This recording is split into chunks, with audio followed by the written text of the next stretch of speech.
Jovi here, and today we have a new episode in the Art Hangout series. It's about 10 p.m.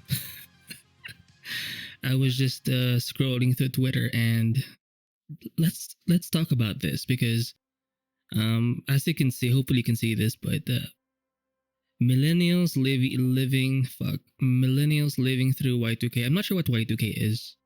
9/11, a plague, meaning the pandemic, two economic recessions, and a possible World War III before they hit 40. No, I'm not. I don't think I'm a millennial. I'm actually in my mid-20s, more on the later parts, or latter part rather. And so I'm kind of in between the millennial and the Zoomer or Gen Z. And I do remember this 9/11. I was in Abu Dhabi back then, and I remember seeing like news of it in CNN. Obviously, the pandemic for 3 years. I actually haven't really felt the change because I was practically mostly in my room anyway. So if you're more of like an antisocial person or introvert, like this didn't really affect you that much. Maybe if I kind of feel bad if you were in school, because obviously it's just weird if like I'm not sure how that would feel, having to stay at home and do your homework, do projects, do presentations at home. I'm not sure how that would work, but people got through it, and hopefully they're okay, especially for the Gen Z people and stuff. Economic recessions, I believe the first one was in my lifetime, 2007, I think. Am I right? And then at least here in the US, it kind of did it affect the global market? I'm not sure. But yeah, 2007, and I think now. Hopefully I'm remembering it right, but so yeah, the point is and obviously the whole I won't talk about it as much because we all have our opinions, and it almost seems like it never ends. Like there's this kind of this constant wave of of like depression that's happening. Like everything, sometimes it feels like everything is falling apart, And I think this contributes a lot to our doomer mindset. I think for our generation meaning those who have the internet or who've been exposed or who's constantly somewhat exposed to the online global scene. Like you're just exposed to so much BS, and maybe there was always this kind of negative thing happening, but because you couldn't really see it and you were kind of somewhat isolated, it made things easier for you to cope. And and I think that's kind of what I want to discuss. Like, how do you cope with all of this BS? And because sometimes it does take away from your soul. Like you feel like your heart is like, ugh. Like you sometimes, I know for me anyway, sometimes I feel hopeless. Like, what's the point of living? I mean, I'm not suicidal in any way. I'm not ballsy enough to do that, but sometimes I do have these phases where I'm like, what the fuck? Like, is this all there is? Like, I feel like there needs to be like this. I don't know. Sometimes do I seek adventure, or do I just, I don't know. Maybe there's just so much negative energy lingering. Or not so much negative. I mean, yeah, negative, but also that somewhat gray, dead. You know how in anime sometimes they gray out the eyes to kind of signify a lack of emotion, or that you're somewhat dead on the inside? Sometimes that's how I feel. And like, how do people cope with this? Obviously, I want to lean more on the artistic side. Like, how do artists cope? And it makes me wonder, like, what if art in a way is like a solid way for us to cope? Drawing boobs, drawing tits, even concept arted games, not safe for work artwork. I mean, as much as these are enjoyable things, in a way, it's a way of coping, is it not? Like, not everything, because sometimes cope, or the idea of coping, is considered bad. But in a way, life is trying to pick the right cope for you. Ooh. And yeah, and the coping mechanisms you pick do determine or reflect and make up who you are as a person, who you are as an individual. And obviously, I think pursuing art is it's not just for me, but because a lot of people do it, naturally you build this organic community, the artistic community, even on YouTube. Like there is like a community of artists, and there's like a culture to it, which I do like. And I think it makes it easier to cope, knowing not just you yourself are obviously doing the painting, drawing, whatever subject or topics you like, but also being a part of an artistic community. I think that's part of the coping mechanism, knowing that there are other people who are pursuing what you're pursuing in some way, and knowing that they're also struggling in their own unique ways. It's just interesting that somehow each and every one of you who's online anyway, you encourage other people to push on. And I think that's kind of what I'm doing.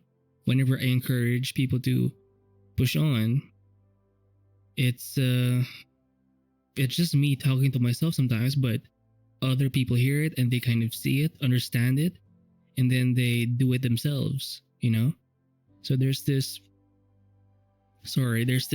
feedback loop in a way, or a cycling of helpful, encouraging ideas or support, basically, and it's just nice. And I think it does help with just to cope. I think there's this guy, where is he? He uploaded a video. If you haven't already, check out Jordan Grimmer. He has a lot of like environmental painting processes on his YouTube channel. I will link it in the description below. But he mentioned how in the end of his video here, in the channel update, he mentioned how his life was kind of okay in his personal life, work life, but he needed something to kind of solidify himself in a way. And I think he wanted to kind of revamp and just kind of boost up the channel, or spend more time working on his YouTube channel. And I do like that message, because as much as your life is going well somewhat, obviously not all of us will be in the same place. Some of us will struggle more, or have more in the way, or we just have more stuff to deal with, and it happens. But I think wherever you are in your journey, I think you need something to latch on to. It's kind of like having a workout routine, like doing like some kind of workout every day, or maybe a few days a week, like having a schedule and just following through that.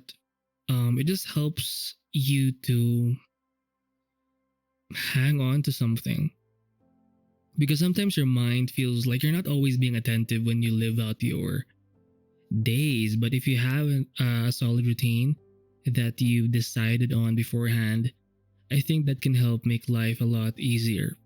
So aside from changing something in your routine, like a workout, or like a training regimen or something, obviously if you are the creative type, I think as much as it's nice to draw or create something, sculpt something, paint something on your own, I think having a public social media platform, I think it helps, because it encourages you.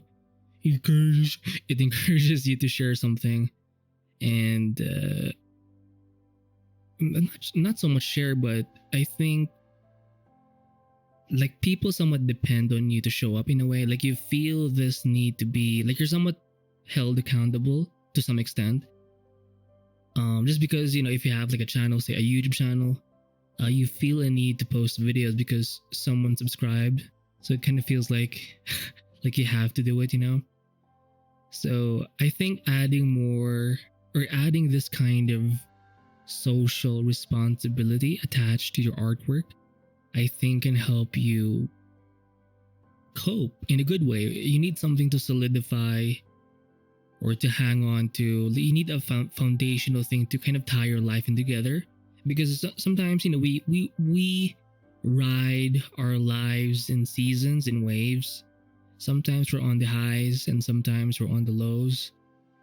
So even though things are wavy, whether it be our internal like struggles or accomplishments, or more external stuff like politics, news, maybe there's something happening within your community, whatever, you need something to help you just be grounded. I guess that's the word I'm looking for. You need to find a way to ground yourself. And I think when it comes to your artwork anyway, if you want something to if you want to attach something to artwork, I think, or this kind of artistic creative lifestyle, find a way to achieve this social need to be kind of accountable, or just establish social responsibility where you feel a need to show up.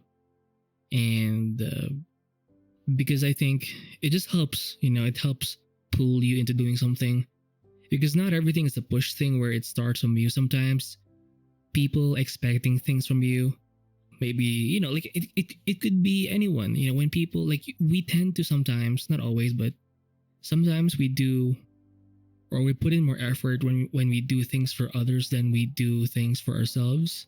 And sometimes that can be somewhat fucked up, but in a way, we are social creatures. So yeah, sometimes we have intrinsic motivations, and that's good, but sometimes I think it just helps to, establish a schedule, find a way to post something, maybe every day, maybe a video, some kind of creative outlet. Maybe you're not really a video person, perhaps. Maybe you're just more of a sketching, directly art person. Make art and then post it. Maybe you can find a way to monetize it as well. So if you add not just a social responsibility or a sense of accountability, but also a monetization aspect to it, like a financial incentive, I think it can help you cope. And it's a kind of cope that actually not only will you feel good on the inside somewhat, or not get lost with what's happening with the world. I think having that financial incentive, it does bring you rewards anyway financially. So it's a kind of cope that actually has a lot of benefits. It's not just for your artistic soul and for your sanity, but also it brings you money. I do like the advice how a lot of artists nowadays, they do recommend, especially the more established ones, where they have multiple streams of incomes, find a way to monetize your art. Maybe you like talking about your process. Maybe you like doing some kind of ebook. Maybe you're more of a writer. Maybe you like teaching, like mentorships. I do see a lot of like professionals do that, or just advanced skilled people do mentorships, and that's interesting. I'm not really that kind of person, but yeah, find a way, or sell a book or a products or whatever. Sell your brushes if you have brushes, whatever your program is, Procreate, Photoshop, Clip Studio Paint, or some kind of assets. Maybe you do a lot of 3D modeling.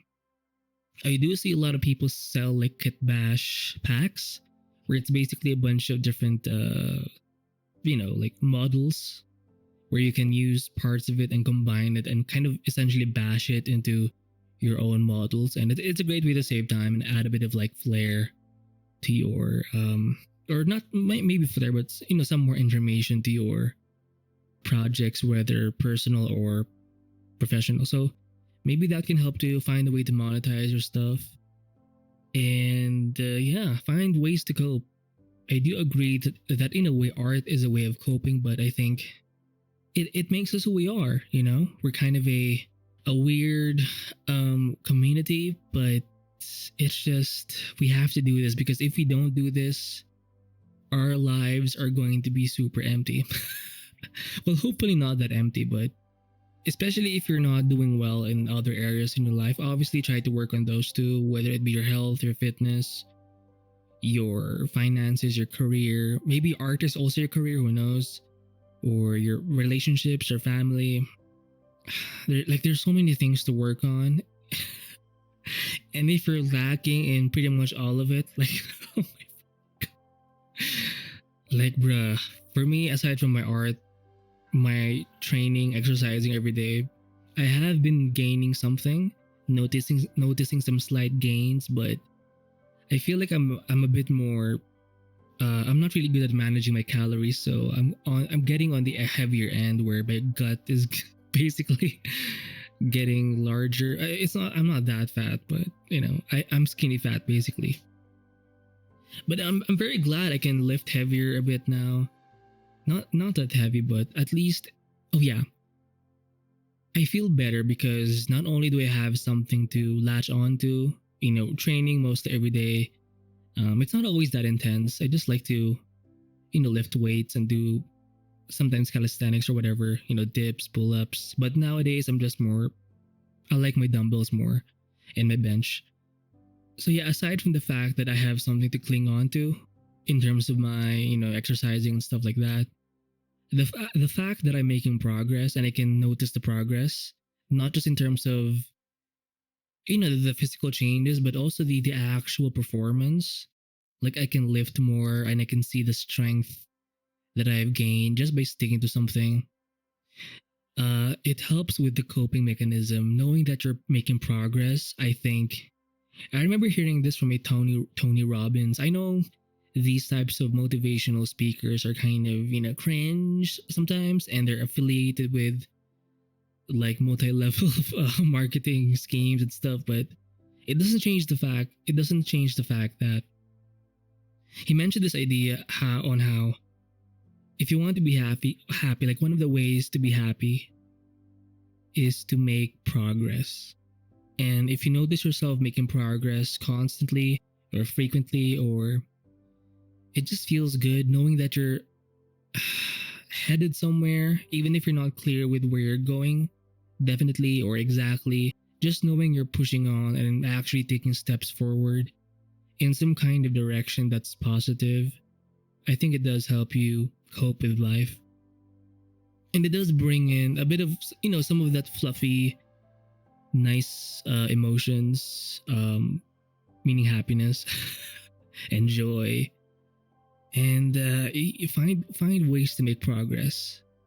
Yeah, if you just, for example, when it comes to art, I don't know, maybe focus on trying to learn something specific. Maybe you're into human anatomy. Maybe you want to learn how to draw abs or some nice feet. Maybe you can try to target like a certain skill. Maybe your rendering skills when it comes to, I don't know, color. Or maybe your value paintings, like your grayscale value paintings, are lacking. And you're not really good with like lighting or trying to blend those different value ranges. So maybe you can try and working on that skill. So try to pick something that that you can work towards to. Pick some kind of goal that can, it just helps you. Sometimes I'm going to assume, I think this happens to all of us, where you have this grand, very ambitious vision for your art, right? And I think that comes with being an artist, because you're kind of a dreamer. I know I am. I'm a solid, undeniable dreamer. And sometimes I feel like it hurts me. And maybe it hurts you too, knowing that you have this kind of vision for yourself or for a future. But the more you step into that realm, the more you realize, oh shit, this is hard. Oh, and it doesn't help that when things are happening outside, like it's just like how do you keep going? It's just it's I don't know. Shit, I had a point. So yeah, shit, I'm forgetting. Just find some kind of skill, skill goal that you can kind of aim towards to. And I think as much as you're a dreamer, as much as you have an ambition, and it's nice to have ambition, try to limit the scope of your mind, because you kind of, I think, sometimes I have this habit of thinking ahead too much to the point of no return, where I get lost in this. Like, there's this concept of maladaptive daydreaming, and I think I do a bit of it sometimes, and it's a bit weird. I mean, it's obviously good if you can apply it to your, creative outlets, but sometimes I can get lost in my own mind, and it can be scary because, like, time can pass by, I'll say that, when that happens. So yeah, to avoid that, try to be productive and just try to work on something, and limiting the scope of your mind to just the now and living in the moment, as much as it's weird and kind of, because whenever I say that, like, try to live in the moment and just try to focus on, just learning a skill that you haven't learned, that's kind of within your range, that's not too far ahead, but it's kind of challenging enough. Trying to limit your focus on those kinds of, or in that kind of level. Whenever I say that, I feel like I'm neglecting, like, future planning, and it feels bad because I don't feel as rational. I feel like an animal. Basically, it's similar to the idea of YOLO, you only live once, and it's associated with not living, or so sorry, living in the moment, or you're basically not thinking about your future. And I don't want to be that person. I obviously want to think about, the future. I don't want to be fully, like, incompetent and totally disregard any kind of future planning, right? But at the same time, if it gets too much, you have to, like, you have no choice, I think. You have to turn that side of you off, that super analytical, future oriented side of you, and just limit things to just the now. And I think that can help you cope. Now, I'm not perfect in this. I mean, I am trying, but I think that's the best advice or lesson I can share, or insight. And understand that whenever you go online, I think a lot of people are trying to cope with life. So just don't be so, like, not depressed. This can lead to depression, I think. I don't think I'm that kind of person who's like, ugh, maybe I'm a doomer guy, but like the suicidal, depressive person, I don't think I'm that kind of person, thankfully. But I do have those, like, mopey, like, wallowing in my pity, kind of, in self-pity, like, moments. I was watching this anime, Eminence in Shadow, the season 2, and there was this, she was basically a prostitute, but she was there was a line there in the subtitles, about how she was, she was basically, like, wallowing in her own self-pity, because she was living this life basically of a prostitute, and she was, like, recently abused because this old dirty guy just kind of went a bit overboard. But in a way, she was kind of coping, like, oh fuck, like, is this how I'm living my life? Fuck. And thankfully she was saved by the main character, the shadow guy. But so yeah, we have our moments of, like, self-doubt, not self-doubt, but like we're just so pulled away or pulled apart by different things, and sometimes you can't even identify what's doing that. If that happens, just find a way to cope and prepare beforehand.